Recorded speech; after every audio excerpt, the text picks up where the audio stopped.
Hello, this is review number 7. This review is entitled Progressivism and Reforms. Okay, what we're really talking about here is the late 1800s, early 1900s. And the first person that we're going to talk about today is Jacob Riis. Jacob Riis wrote the book How the Other Half Lives, a very, very important book, taking a look at New York City and the slums of New York City and the horrible living conditions in the tenements, the horrible street conditions. There's sewage line on the streets, there's garbage all over. And so it really takes a look at poverty in industrial cities. Immigration chart of the late 1800s. If you see an immigration chart and there's what you're going to see, and what's the telltale sign that it's the late 1800s, is where is the population coming from? Before the late 1800s, most of that population is coming from Western Europe. Toward the end of the late 1800s, especially after the Civil War, as we get into the 1870s, 1880s, most of those immigrants are coming from Eastern and Southern Europe. So Western Russia, Eastern Europe, places like Italy, places like Greece. So there's a lot of that Eastern and Southern European influence in the late 1800s. These new immigrants are from Southern and Eastern Europe, just like I said, older immigrants from Northern and Western Europe. The problem with the newer immigrants, these Eastern and Southern Europeans, is that they are very different from the people who are already here. And so they have different customs. For the most part, they are Catholic. Sometimes they are Jewish. And so it's a much different culture that's coming into America than what we have seen before. Newer immigrants from Southern and Eastern Europe. Okay, great. We've covered that now 3 times. Why is there no immigration restriction in the late 1900s? Remember in the, that should read late 1800s. Remember there is this need for workers, and factory owners want more immigrants because more immigrants means that they can keep wages low. The Chinese Exclusion Act, this is really the only exception to what's going on in the late 1800s.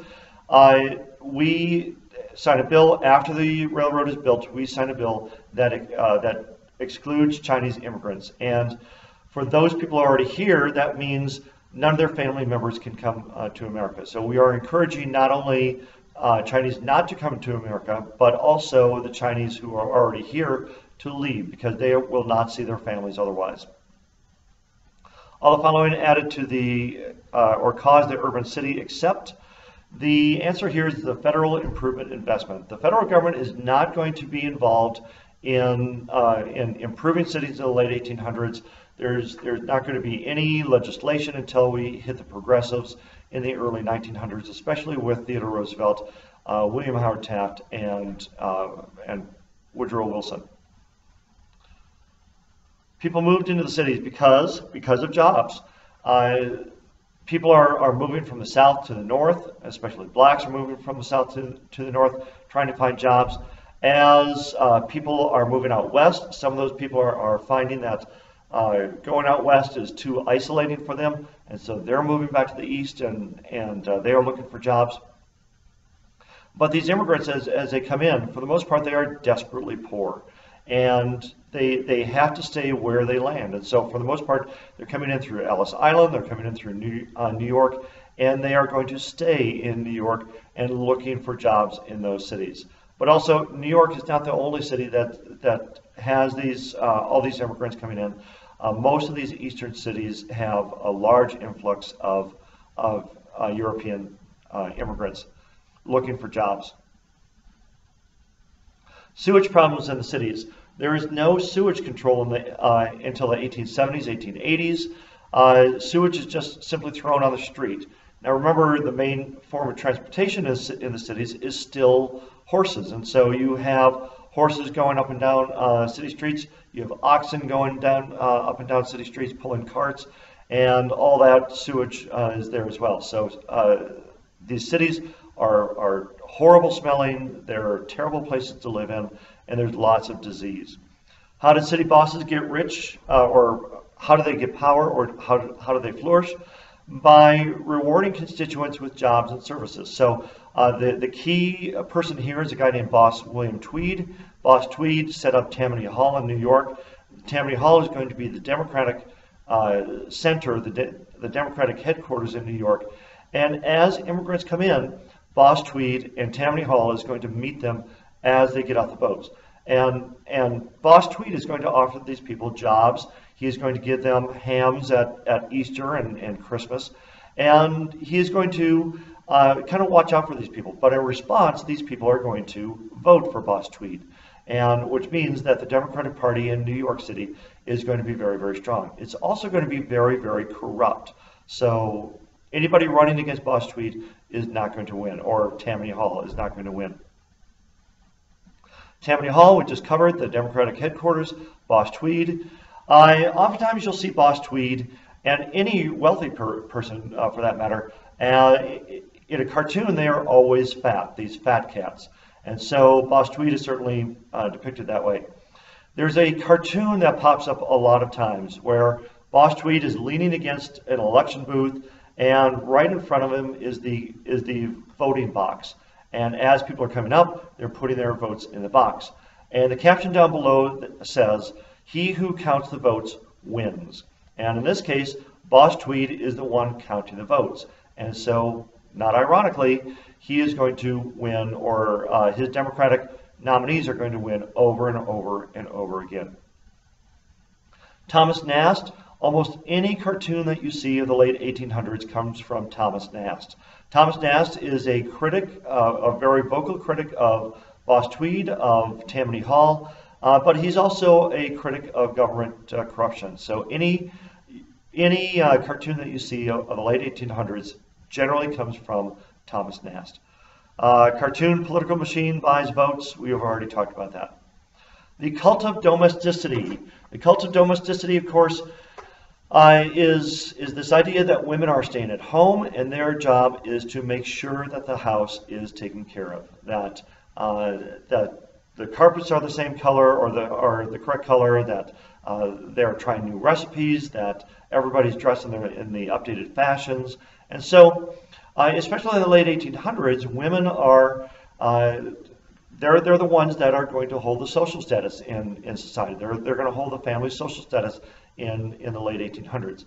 If you don't fit into a box on what is appropriate or what is good, what is nice, you're going to be seen as or a little further down the social status. Women in college. Women in college increases in the late 1800s. But even though women go to college more often and they get degrees more often, that oftentimes means that they have a choice. After graduation, they can choose to have a career or they can choose to be married. And sometimes women going to college precludes both of those, because bosses back then, almost entirely men, are not going to want a woman who feels like she knows it all, who's college educated, who's going to come in and cause a lot of problems. Same thing with men.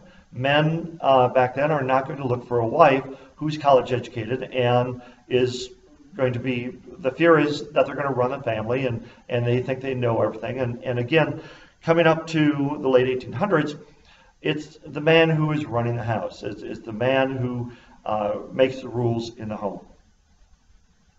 Women in the Christian Union, Christian Temperance Union, we've talked about this several times now. Women are pushing for temperance. Women are pushing for prohibition in the late 1800s. We're going to see that in the early 1900s, in the 1920s. And so the push is to stop the evils of alcohol. The main person here is, frankly, my favorite person in history, Carrie Nation. Carrie Nation, for the people who are anti-prohibition, Carrie Nation is crazy. She goes into bars, she sings hymns, she takes out a hatchet and starts whacking apart bars with her hatchet. Bret Hart wrote Western stories. He wrote Westerns focusing on the frontier, focusing on cowboys, and primarily on California pioneers. So these people who are going out to the West and who are struggling and who are kind of opening the West for Americans. Who was not a social critic? Okay, William James, Frank Norris, Jacob Riis, or Sinclair Lewis, or Tarkington. Well, The answer here is Tarkington, and the way we can figure this out is by kind of rolling this back, trying to figure out who is a social critic. And so Sinclair Lewis, he wrote Mainstream, talking about slums and talking about women and their struggles. Jacob Riis, we've already talked about, talking about the corruption in cities. Frank Norris, you need to know that he is a progressive writer. He is he writes The Octopus. He talks about the railroads and the issues with the railroads and controlling all of society, politics, economics. And then William James is a physiologist. He's writing about pragmatism. He's the guy that says, if it works, we need to do it. If it doesn't work, we need to throw it away. So the odd man out here is Tarkington. The Ashcan School of Art first shows at the Armory Show in 1913.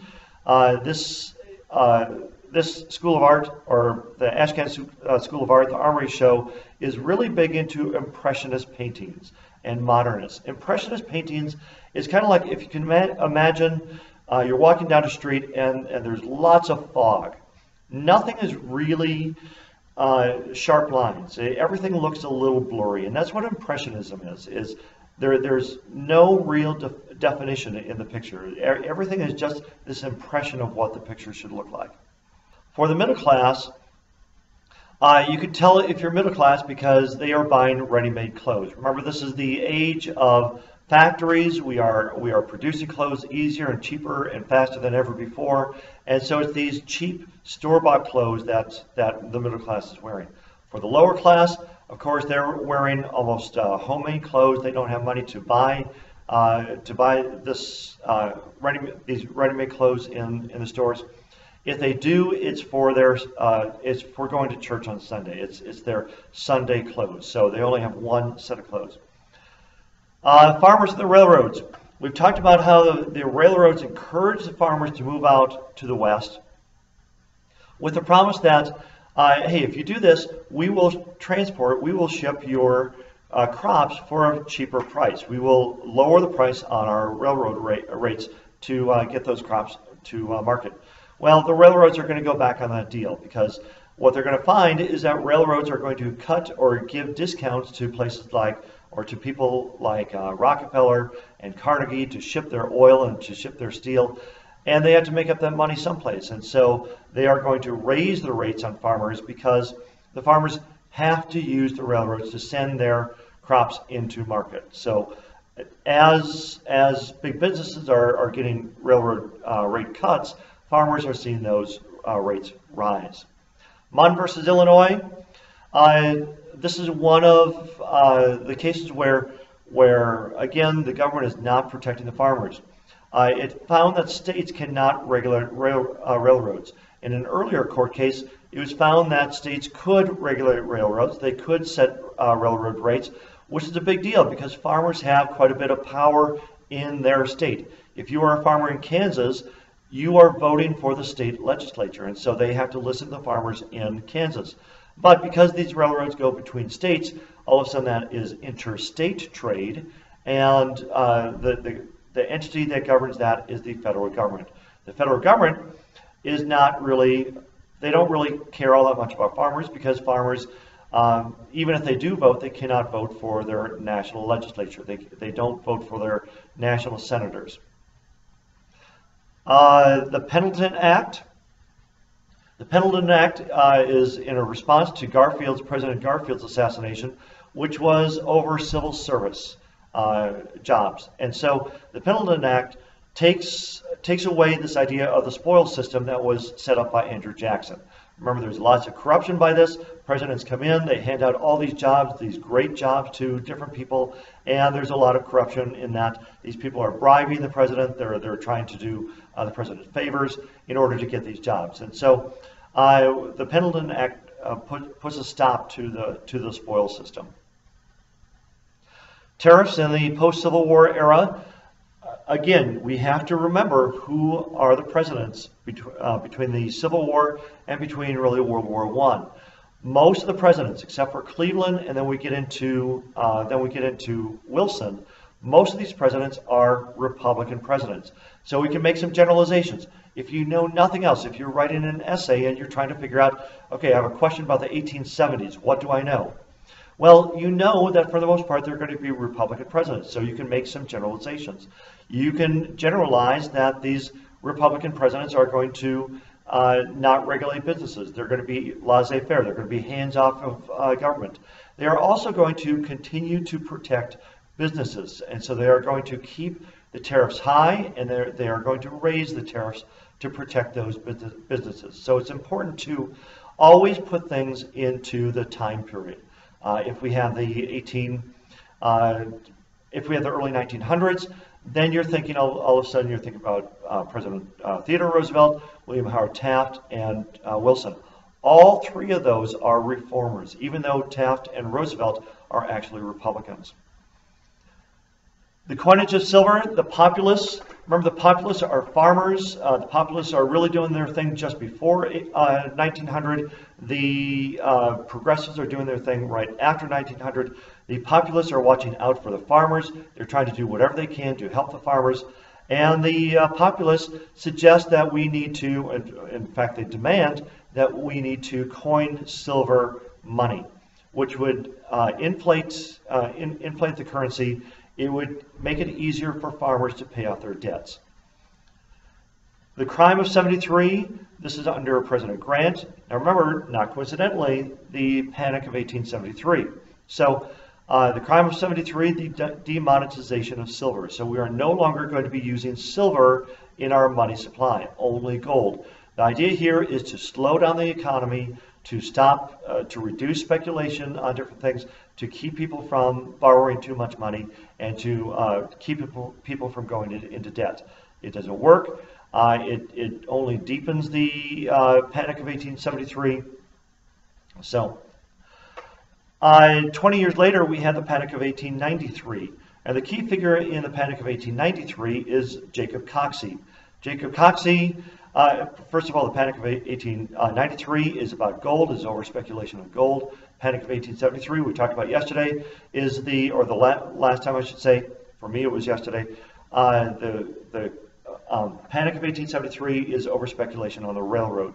So here we have Panic of 1893, over speculation on gold, and Jacob Coxey marches to Washington, along with a lot of followers, marches to Washington and demands legal tender, demands that we start printing money, printing paper money to help farmers pay out their debt. Now, it's not going to get passed, and eventually what's going to happen is this is what he wants is what FDR finally does in the 1930s is more government spending and trying to get government spending on jobs, trying to get people back to work. Jacob Coxey believes in legal tender so much that he actually names his child Legal Tender. The Grand Army of the Republic, or the GAR, are veterans from the Civil War from the Northern Army, from the United States Army. For the most part, these people are going to be Republican. They are very pro-America. They're very patriotic. And they are going to push for, as we get into 1893 and the Panic of 1893, these people are going to call for veterans benefits. They're going to call for combat benefits that they earned during the war. Wave the bloody shirt. This is done by the GAR, the Grand Army of the Republic, and by Republicans from the Civil War all the way up until the 1930s, until the Great Depression. The Republicans are going to say, wave their bloody shirt. They are going to remind people over and over and over again, hey, who started the Civil War? What political party started the Civil War? What part of the country caused all this death and destruction? Well, the answer is the South, and more importantly, the Democrats. The Democrats started the Civil War, and so all we have to do is wave this bloody shirt off of a soldier that was killed during the war. And again, this is going to keep Republicans in power all the way through the early 1900s, except for Cleveland twice, non-consecutively. Okay. Populist beliefs. Populists are the farmers. We said that before. This is really before 1900. What do they believe in? They wanted to create inflation, either by legal tender or by coining of silver. The main person here, the main political figure here, is a guy named William Jennings Bryan.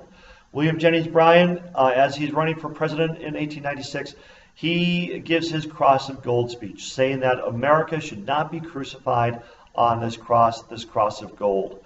That we need to open up the economy, we need to make it easier for farmers to pay off their debts by coining silver. Grievances of the Populist Party, Granger laws, no. Paper money instead of gold and silver, no. They want both gold and silver. The Interstate Commerce Commission, no. That's actually helping the farmers. So the issue for the Populist Party, excuse me, is the lack of money. They need more money in the money supply.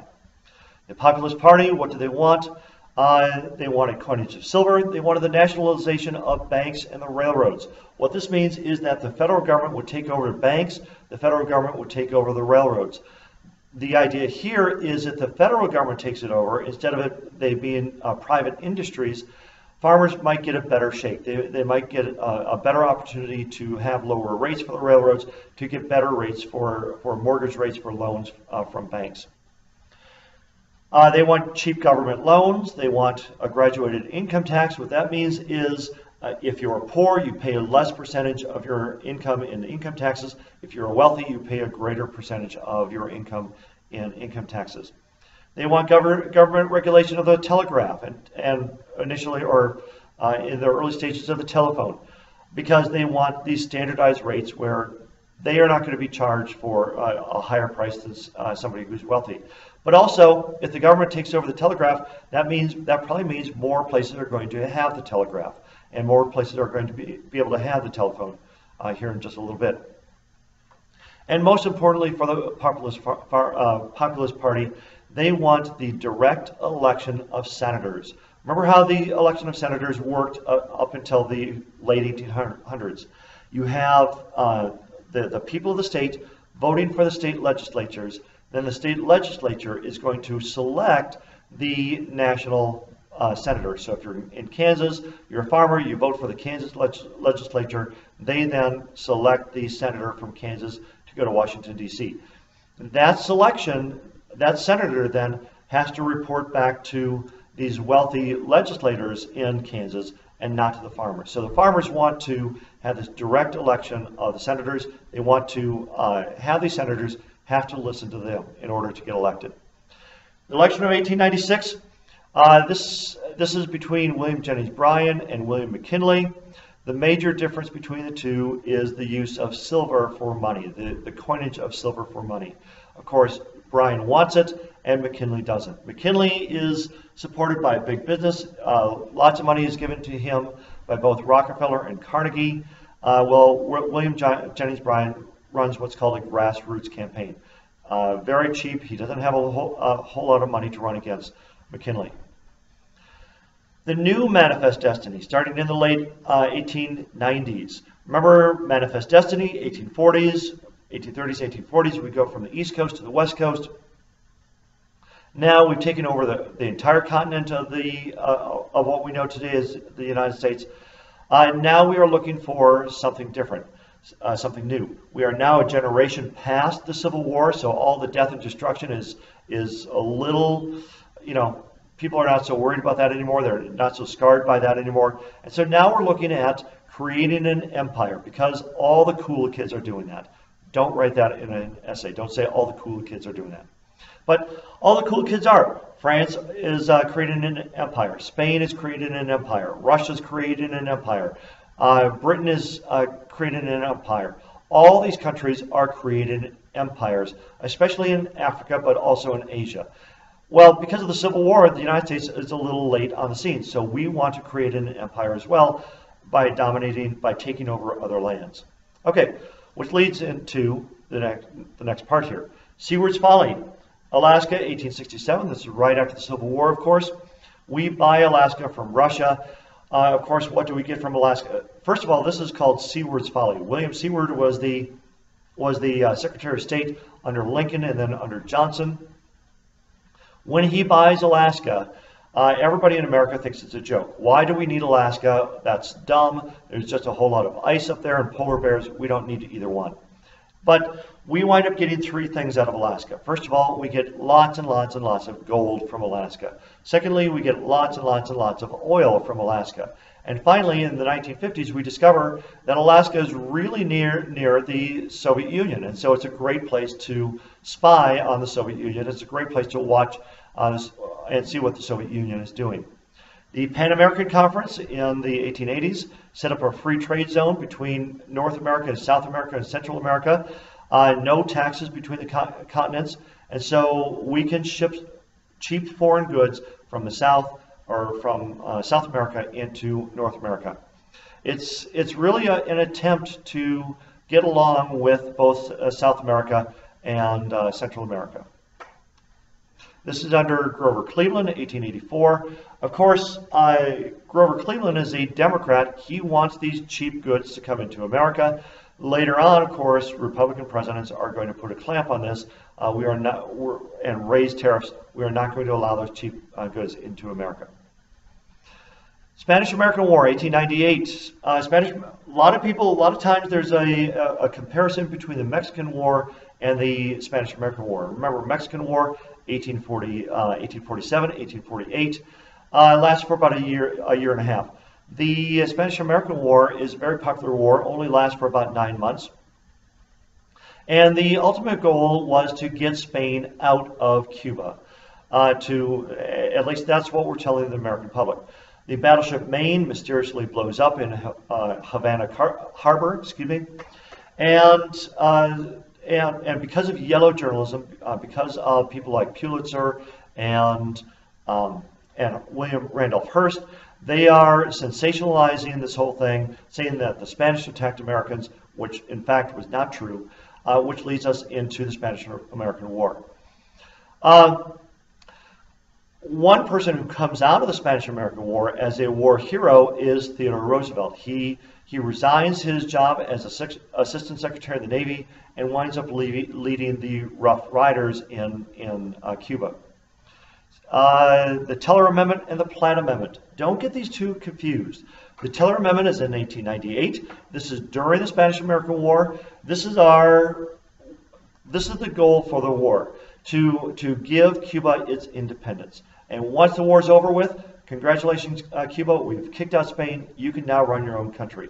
The Platt Amendment, however, this is after the Spanish-American War. This is 1901. And the Platt Amendment says that Cuba will gain its independence as soon as it cleans up the cities, as soon as it stays out of debt, and even after that, we are going to watch Cuba. We are going to basically control Cuba to make sure that it stays free from foreign entanglements. And so the Platt Amendment means that Cuba really falls under the control of the United States. One example of this is under the Platt Amendment, we wind up gaining Guantanamo Bay, the naval base in Cuba that we still have today, by the way. The Open Door Policy, 1899. Going back, Guantanamo Bay, we still have Guantanamo Bay as late as 2015. If you're watching this after 2015, it may be different. The Open Door Policy, 1899, Secretary of State John Hay asked for rights to use ports in China. Remember, the United States is late on the scene in China. All the other countries mainly European countries are already involved in China. They're pulling out raw materials from China. They're not really asking the Chinese if this is okay. And so the United States draws up this open door policy and says, hey, we have the right to be involved in China as well. And so Secretary of State John Hay, of course, wanted to push our way into China. Now, this doesn't really work because these other European countries don't want the United States involved in China. The Boxer Rebellion, 1900. Boxer Rebellion, the Boxers are this group of nationalist Chinese. They want to kick out foreign influence in China. So the Boxer Rebellion, kicking out foreign influence in China. The Great White Fleet, 1907. The Great White Fleet in 1907 is the largest steam navy in the world, built almost entirely because of Assistant Secretary of the Navy Theodore Roosevelt. By 1907 now, Roosevelt is President of the United States, and he is going to use the Great White Fleet as his big stick diplomacy in Latin and South America. In 1907, President Roosevelt, signed the Gentleman's Agreement with Japan. And the idea here is that the United States would agree to educate Japanese children who are already here, mainly in California, but at the same time, Japan would agree not to send over any more, or not to allow any more Japanese to come to America. Alfred T. Mahan, what did he advocate? He was a big advocate of the United States Navy. He said great empires are built on great navies, and so we need to have a very strong Navy. Of course, this fits right into the Great White Fleet. This fits right into Roosevelt's big stick diplomacy, and we are going to use our Navy over and over and over again to project American power, mainly in Latin America, Central and South America. Results of the Spanish-American War. It ends in 1898 with the Treaty of Paris. This is our third Treaty of Paris. Remember, the first one ends the French and Indian War. The second one ends the Revolutionary War, and the third one now ends the Spanish-American War. You will always be given a date with the Treaty of Paris. If you see a Treaty of Paris, it will always have a date next to it, which will then tell you what war does it end, what time period are you looking at. All right, the results of it. First of all, Cuba is independent, although they do have to answer to the United States. Spain will assume all of Cuba's debts. In other words, they're going to take over all the debt that's in Cuba. The United States also gets Puerto Rico, we get Guam, and we get the Philippines. By far the most controversial is the Philippines, our control of the Philippines. What land did the United States acquire as a result? Okay, we already went through that. Puerto Rico, Guam, the Philippines, because of the Spanish-American War. The controversial issue of the Spanish-American War was the Philippines. Right after the Spanish-American War, the Filipinos were very happy because they've kicked out the Spanish, and now all of a sudden they realize, uh-oh, we've just traded one empire for another. We've traded Spain for the United States. And so there is another war that happens in the Philippines between the Filipinos and the Americans. This eventually leads to what's called the Philippine Government Act. Under the Philippine Government Act, the United States agrees to eventually give the Philippines self-government. The key word here is eventually. This is this is early 1900s, 1901. And we allow the Philippines to have their self-government in 1946 as a thank you for their help fighting the Japanese in Southeast Asia, mainly the Philippines. The Teller and Platt Amendments we've already gone through. Why did we want to annex the Philippines? First of all, there's a social aspect to this, a religious aspect to this. We wanted to Christianize those little brown people. That was the phrase back then, and this idea of helping to make other people's lives better.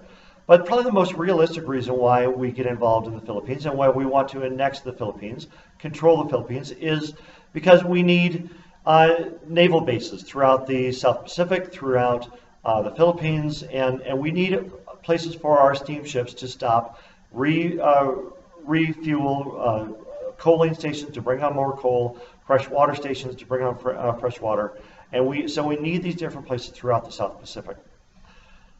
Why was there a debate over annexing the Philippines? Because they fought against us for 7 years after the Spanish-American War, so obviously the Filipinos want to run their own country.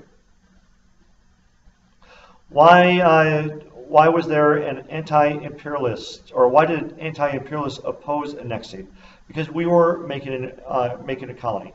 Anti-imperialist means that you are anti-empire, and they are against America spreading out throughout Southeast Asia, throughout Latin America, and we don't need to include any more people into America.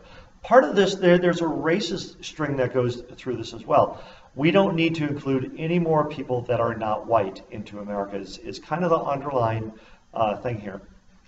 The Gentleman's Agreement, we've already talked about that, between Roosevelt and Japan.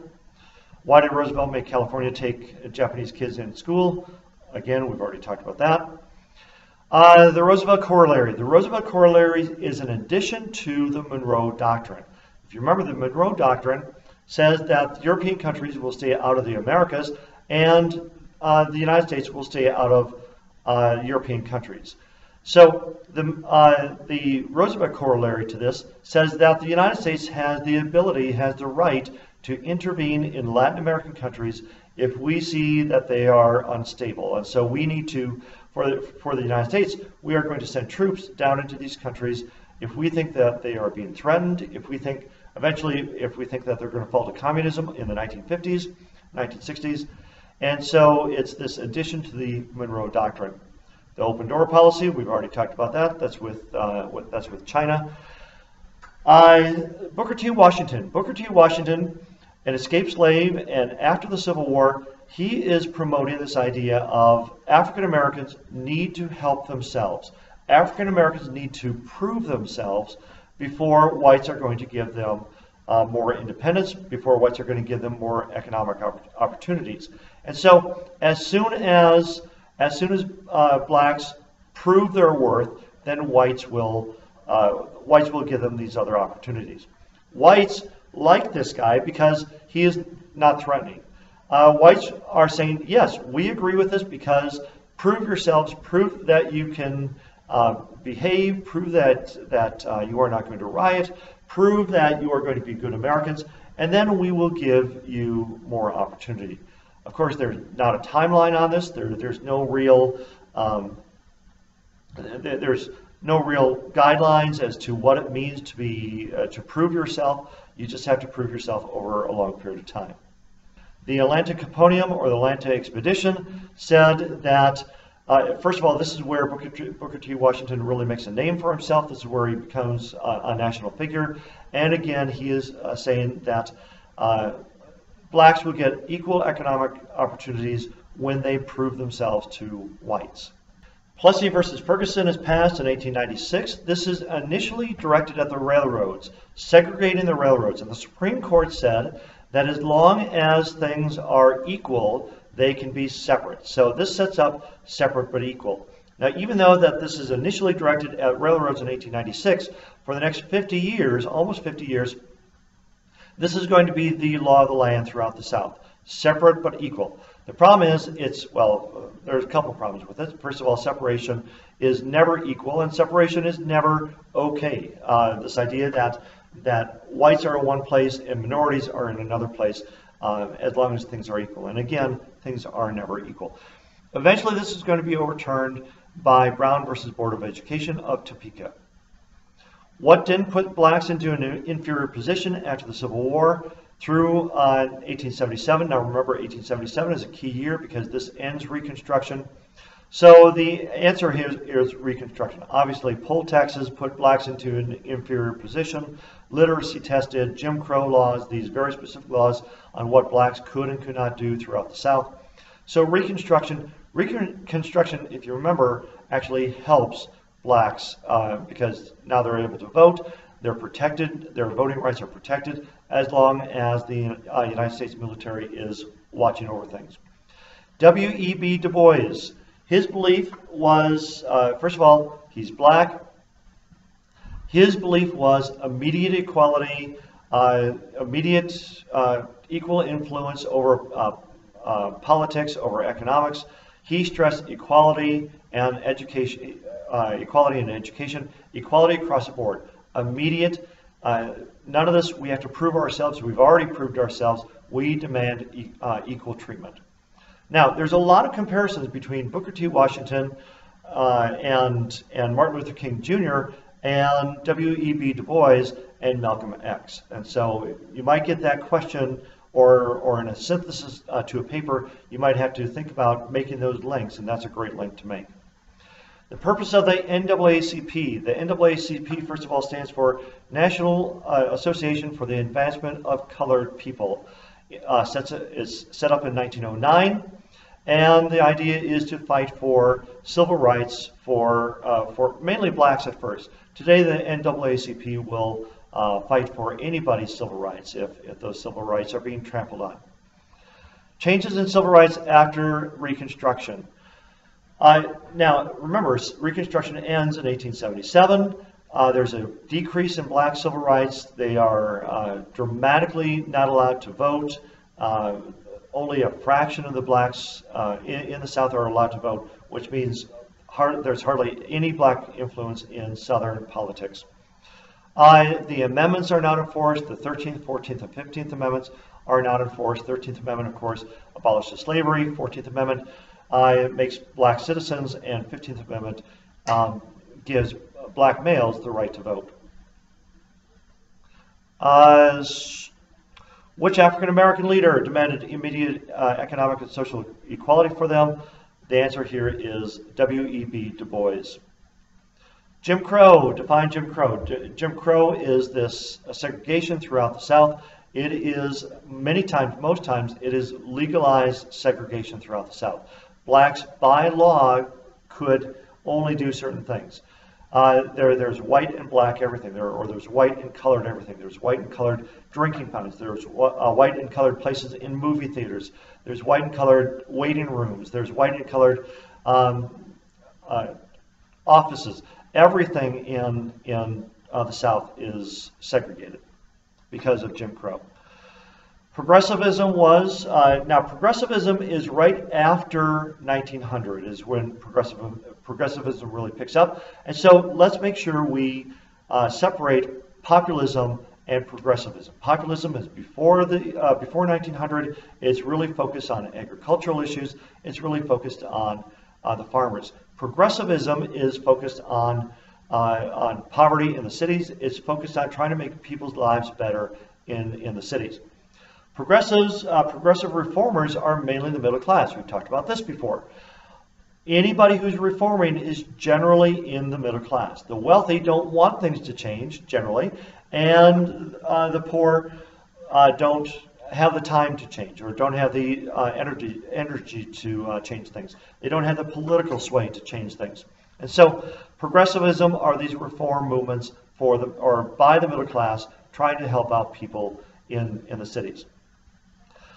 Some of the things that they wanted: reform in education, women's suffrage, prohibition, anti-lynching laws, breaking up trusts. So all of these things, middle class reformers feel like it's going to help the lower class. Who are the progressives? The intellectual middle class, like we've talked about. Differences between the populists. We've already talked about this. The populists are focused on farming issues. They are focused on fair railroad rates for farmers. They're focused on getting crops to market.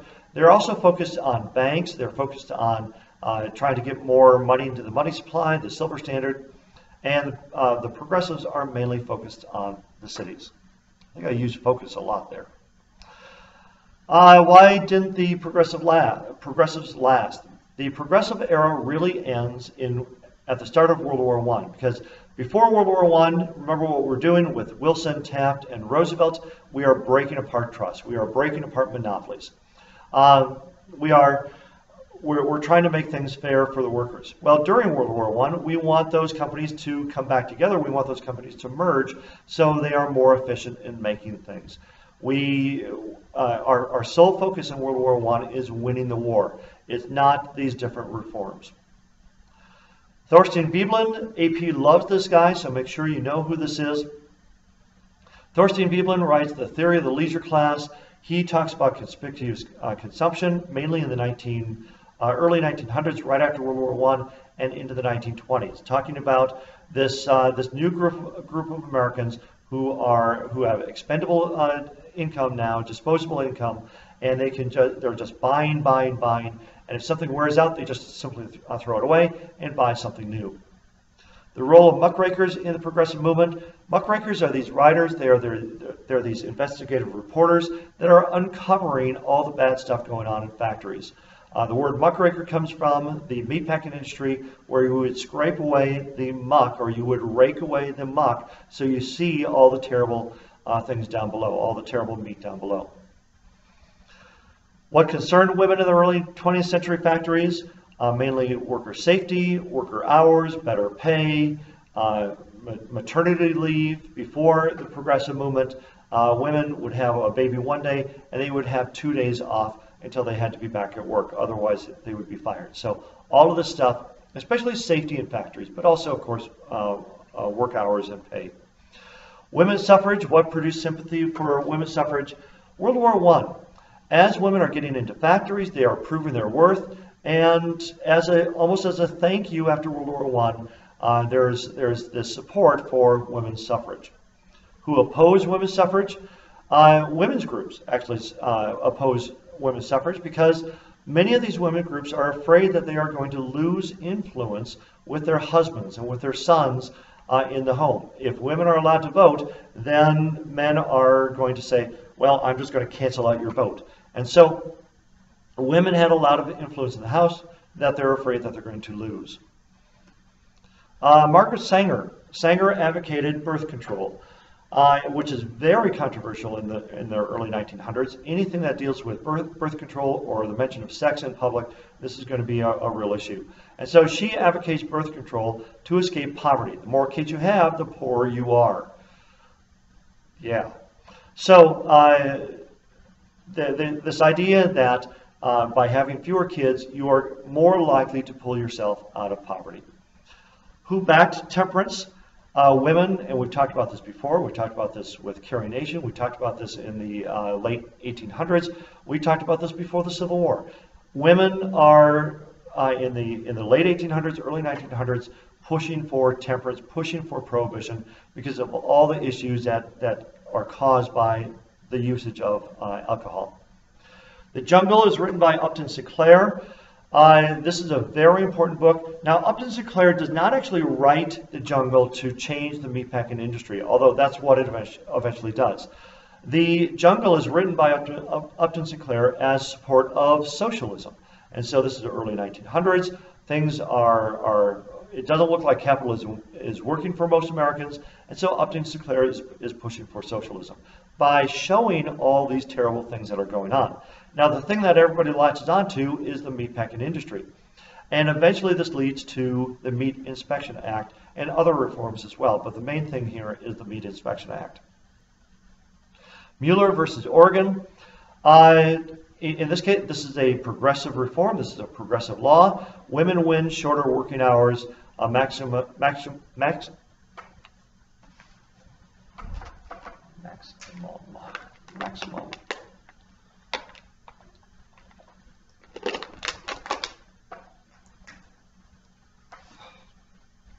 We're going to start with Mueller versus Oregon in 3, 2, 1.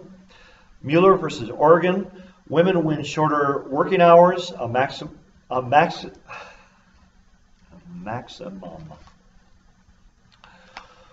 We are going to start with Mueller versus Oregon in 3, 2, 1. Mueller versus Oregon. Women. This is a progressive law. Women win shorter working hours.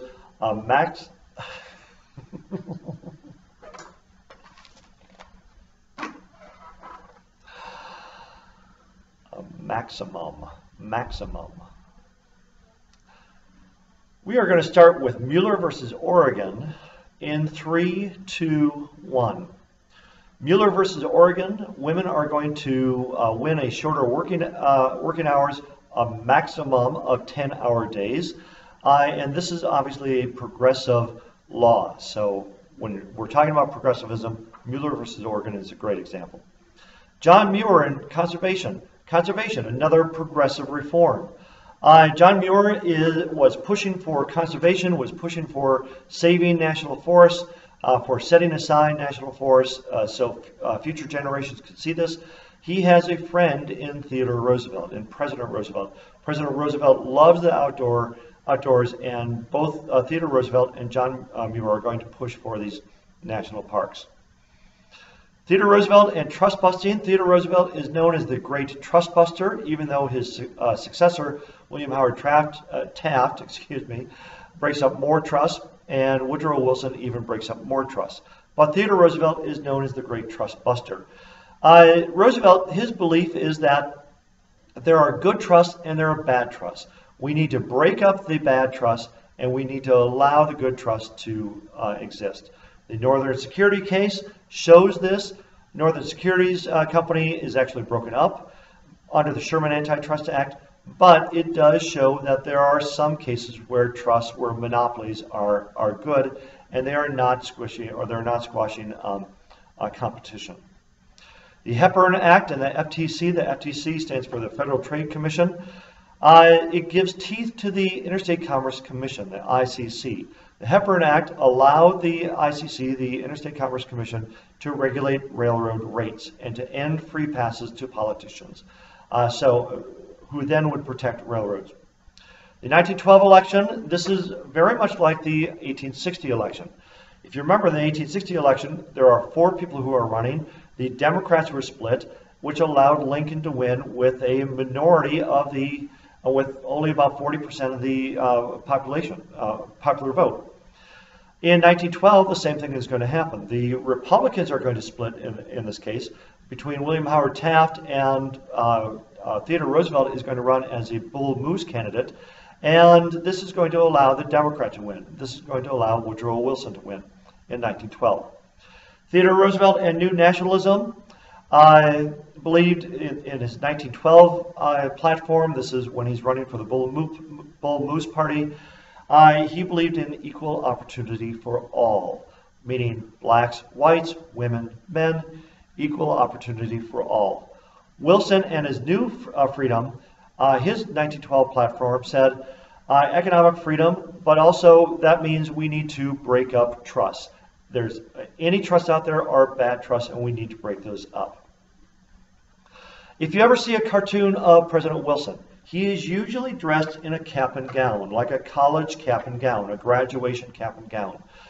He is known as the preacher teacher. He loves to tell everybody what he knows, like a teacher does. He thinks he knows everything like a teacher does, and he loves to tell everybody about it like a preacher does. Theodore Roosevelt is often seen as a moose head, and with big antlers on it, running for the Bull Moose Party. There's a cartoon out there that shows Woodrow Wilson riding on a donkey, the symbol for the Democrats, and Theodore Roosevelt trying to hold back this donkey from moving forward. President Wilson and trust busting. Wilson said that all trusts are bad until World War I. Then President Wilson allows these trusts to emerge, to come back together again. Bank reform, the Federal Reserve System. The Federal Reserve System is set up by President Wilson to make safe loans. The idea here is less speculation. Less speculation will lead to a more stable economy. We will not have these every 20-year panics under the Federal Reserve System.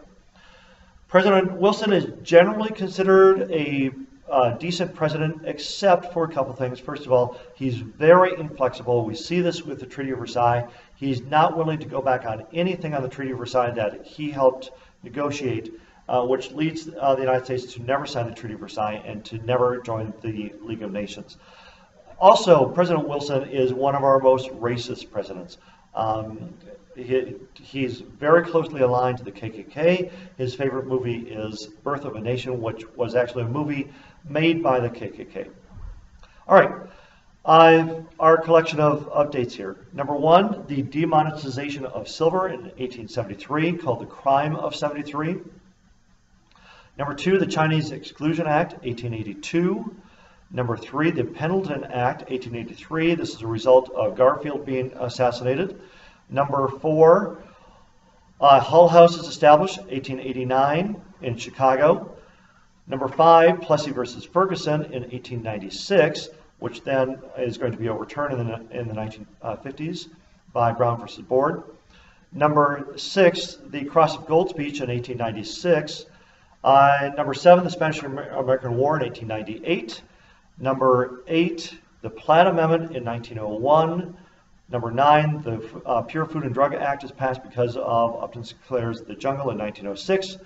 And number 10, the NAACP is formed in 1909. And finally, the Armory Show in 1913. Okay, that does it for number 7. We are almost done, only 3 more to go.